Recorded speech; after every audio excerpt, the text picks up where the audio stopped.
নমস্কাৰ মই অঞ্জু বৰাই মোৰ ইউটিউব চেনেল অঞ্জু ব্লগছৰ আন এটা ভিডিঅ' মাজলৈ আপোনালোক সকলোকে স্বাগতম আৰু মোৰ অঞ্জু বুটিক যিটো পেজ এই পেজৰ মাজলৈ আপোনালোক স্বাগতম জনাইছোঁ। সেইদিনা মই আপোনালোকক ফেব্ৰিক কিদৰে তাৰ ওপৰত এটা কৰেনো তাৰ ওপৰত এটা ভিডিঅ' প্ৰস্তুত কৰিছিলোঁ 24 মিনিটৰ এটা ভিডিঅ' আৰু তাত মই আঁকি আনিছিলোঁ মেখেলাখন কিন্তু কিদৰে মই ফুল আঁকো সেইটো আপোনালোকক দেখুওৱা নাছিলোঁ আৰু মই এপাহ ফুল কৰি দেখুৱাইছিলোঁ আৰু মই কৈছিলোঁ যে ফুলকিপাহ কৰাৰ পিছত মই আকৌ এটা ভিডিঅ' প্ৰস্তুত কৰিম আপোনালোকক দেখুৱাবৰ কাৰণে। গতিকে মই সিদিনা কৰা মেখেলাখনৰ এয়া যিখিনি আঁকি লৈছিলোঁ এয়া দেখিছেনে, এয়া মই কৰিলোঁ ফুলকিপাহ,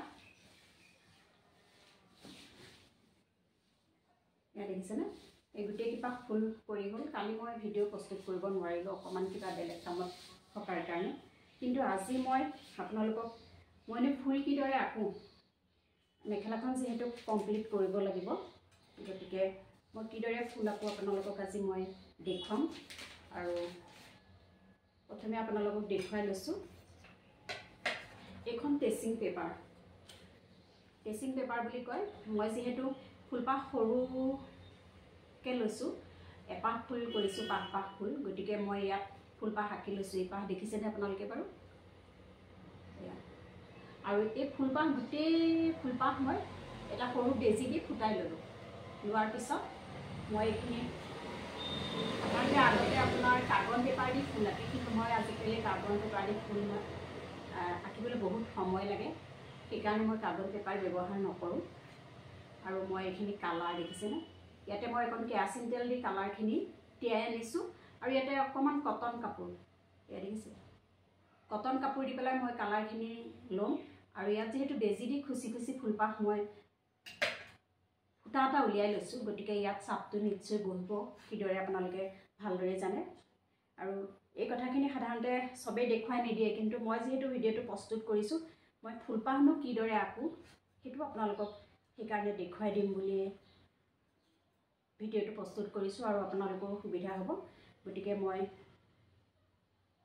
ইয়াৰ পিছৰ যিকেইপাহ ফুল মই দুপাহ ফুল আঁকিম ইয়াতে, আৰু মই ফুল আঁকিবৰ কাৰণে এই দেখিছেনে মই তলত পেপাৰ পাৰি লৈছোঁ, যিহেতু মোৰ এই টেবুল ক্লথখনত লেতেৰা লাগিব গতিকে এই পেপাৰ পাৰি লৈছোঁ। পেপাৰৰ ওপৰত মই মেখেলাখন এনেদৰে দিছোঁ, দি পেলাই মই আপোনাক ফুলপাহ এপাহ এপাহ ফুল আৰু এপাহ ফুল তাৰ মাজৰ যিটো পজিশ্যন সেই তাতে মই ফুলপাহ আঁকিম। মই দুপাহৰ মাজত এপাহ দিম, কিছুমানে এনেকৈ দিয়ে পোনে পোনেও দিয়ে, কিন্তু মই পোনে পোনে নিদিওঁ, এই দুপাহৰ মাজত এপাহ বহুৱাই যাম। আৰু মই কেনেদৰে ফুলপাহ আঁকিছোঁ আপোনালোকে চাই যাওকচোন।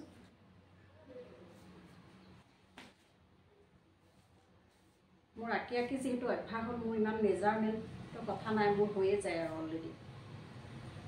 এয়া দেখিছেনে দুপাহৰ মাজত এটা মই এনেকৈ বহুৱাই ল'লোঁ।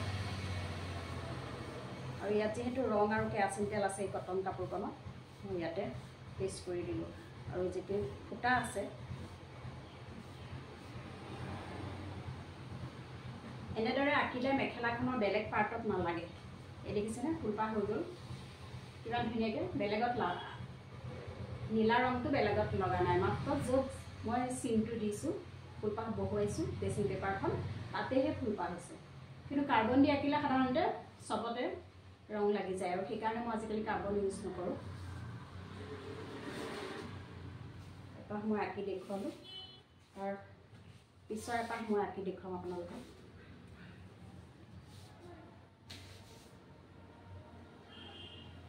এনেকৈ চাই ল'ব মেজাৰমেণ্টটো অকণমান পোনে পোনে যাতে পৰে।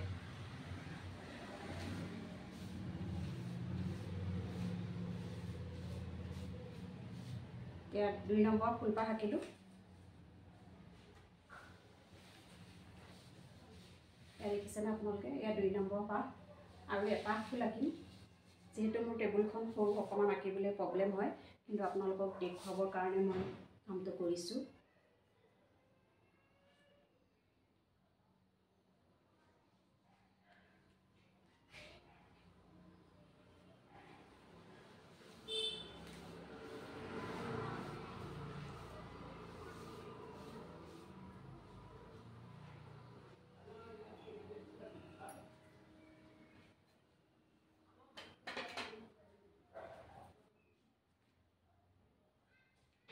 মহ এটা আহি আছে, মাৰি দিছোঁ দেই, আপোনালোকে দেখি আছে নিশ্চয়।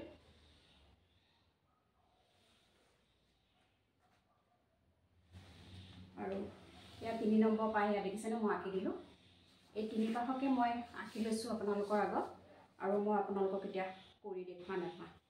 আৰু মই হাতখন এই কাপোৰখন ৰাখিছোঁ যে, এই কাপোৰে এনেকৈ মুচি ল'লোঁ, কাৰণ ইয়াত যিহেতু ৰং লাগিছে, দেখিছেনে ৰং লাগিছে। আৰু এটা কথা কওঁ, আপোনালোকে যেতিয়া ফুলপাহ আঁকিব, ইয়াত ৰং লাগিছে, অলপ ডাঙৰ কাপোৰ এখন ল'ব, লৈ পেলাই এই গোটেই ৰংখিনি মুচি পেলাই থৈ দিব। নহ'লে এই ট্ৰেচিং পেপাৰখন যদি বেছি ৰং লাগি ইয়াত যিখিনি ফুটা কৰিছিলোঁ, এই ফুটাখিনি বন্ধ হৈ যায়, মানে বিন্ধাখিনি বন্ধ হৈ যায়, আৰু তেতিয়া কালাৰটো পাছ নকৰিব। আৰু ইয়াতে আঁকিবলৈ বহুত অসুবিধা হ'ব, মেখেলাখন আঁকিবলৈ খুব অসুবিধা হ'ব, ইয়াৰ ফুটাখিনি যদি বন্ধ হৈ যায়। সেইকাৰণে লগে লগে অকণমান কটন কাপোৰ লৈ পেলাই মুচি থৈ দিব। মই আপোনালোকক দেখুৱাইছোঁ এনেদৰে, মই এতিয়া হাততে লৈ মুচিছোঁ, এনেদৰে মুচি পেলাই থৈ দিব, তেতিয়া এই বিন্ধাখিনি ওলাই থাকিব। মই এতিয়া পেপাৰৰ ওপৰত লৈ পেলাই এনেদৰে মুচি পেলাই থৈ দিম।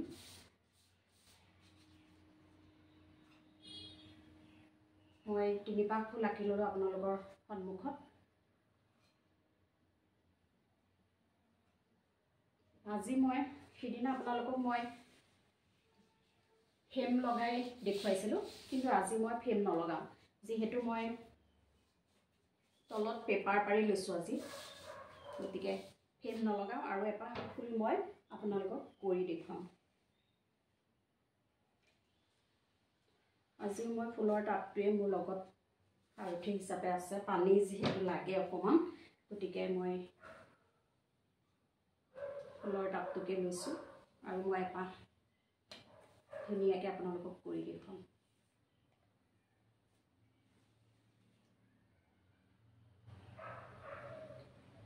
এইটো আউটলাইন মাৰিম হালধীয়া ৰংটো দি পেলাই।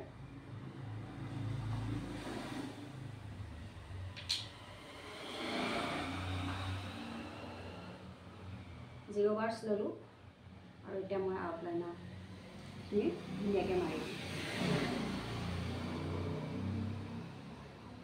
ফ্ৰেম লগাই কৰাতকৈ এনেকৈ পাৰি লৈ কৰিবলৈ খুব ভাল ফেব্ৰিক। মই সাধাৰণতে বেছিভাগ আগতে পাকাতে কৰোঁ, কিন্তু পাকাখন ৰং লাগি যায়, ভাল নালাগে, আৰু ইমান ডাঙৰ কাপোৰ পাৰি ল'বও দিগদাৰ। আপোনালোকৰ নিজৰ সুবিধা মতে কৰিব, আৰু মই খালি দেখুৱাইহে দিছোঁ।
ধানখিনি মাৰি আছোঁ ধুনীয়াকৈ, মই এনেদৰে আপোনালোকে চাব দেই।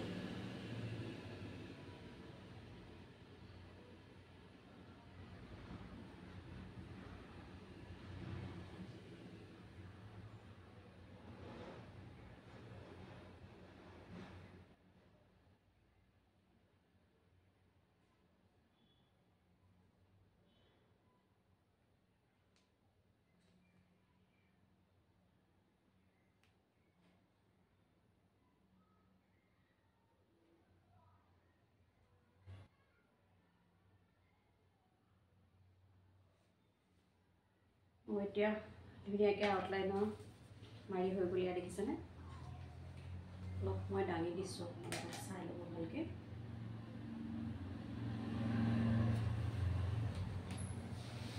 ইয়াত আউটলাইনৰ মাৰি হৈ গ'ল দেখিছেনে বাৰু আপোনালোকে চবে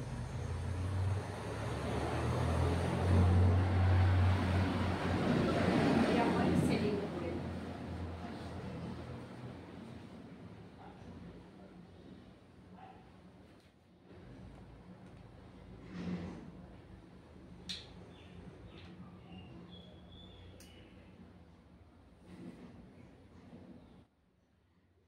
আউটলাইনৰ মাৰোঁতে চাব যাতে আমি ফুলপাহ যিহেতু নীলা দি আঁকিছোঁ সেই নীলাটো যাতে আমাৰ কালাৰটোৱে কভাৰ কৰে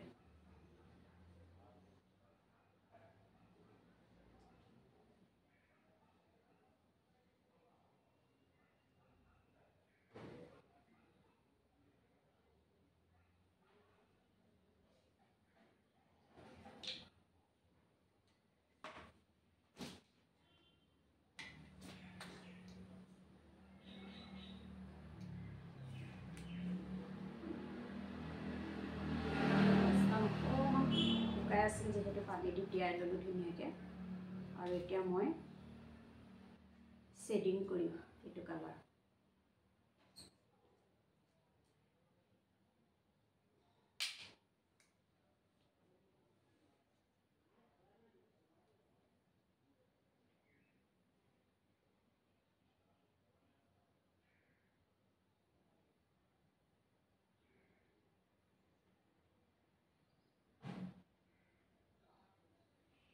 ধুনীয়াকৈ দেখিছেনে বাৰ্চত লগাই ল'লোঁ পিংক কালাৰটো আৰু এনেকৈ চাব যাতে কৰোঁতে দেই ছাইডলৈ যাতে নাযায় আউটলাইনৰ পৰা হয়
সদায় ছেডিং কৰোঁতে এইফালৰ পৰা কৰোঁ এইটো চাইডে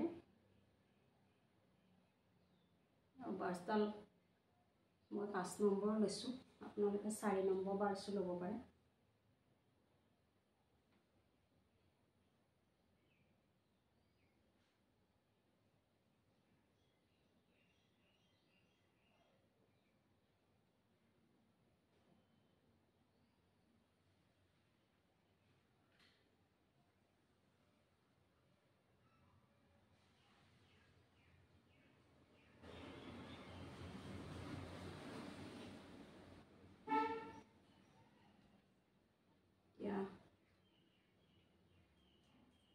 এপাহ ফুল মই আজিও আপোনালোকক কৰি দেখুৱালোঁ আৰু মই ফুলপাহ আপোনালোকক দেখুৱাইছোঁ মই যিহেতু 3 পাহ ফুল আঁকিছিলোঁ ইয়াত দেখিছেনে মই এপাহ কৰিলোঁ আউটলাইনাৰ মাৰিলোঁ হালধীয়া দি আৰু বাকী এনেদৰে মই গোটেই মেখেলাখন আঁকিম আঁকি লৈ সম্পূৰ্ণ হ'লে আপোনালোকক নিশ্চয় আকৌ মই ভিডিঅ' এটা প্ৰস্তুত কৰিম যিহেতু মই এযোৰ কাপোৰ বনাম ইয়াৰ লগত বগা চাদৰ এখনো দিম ঘৰত সেৱা হ'লে পিন্ধিব পৰাকৈ গতিকে ইয়াত দেখিছেনে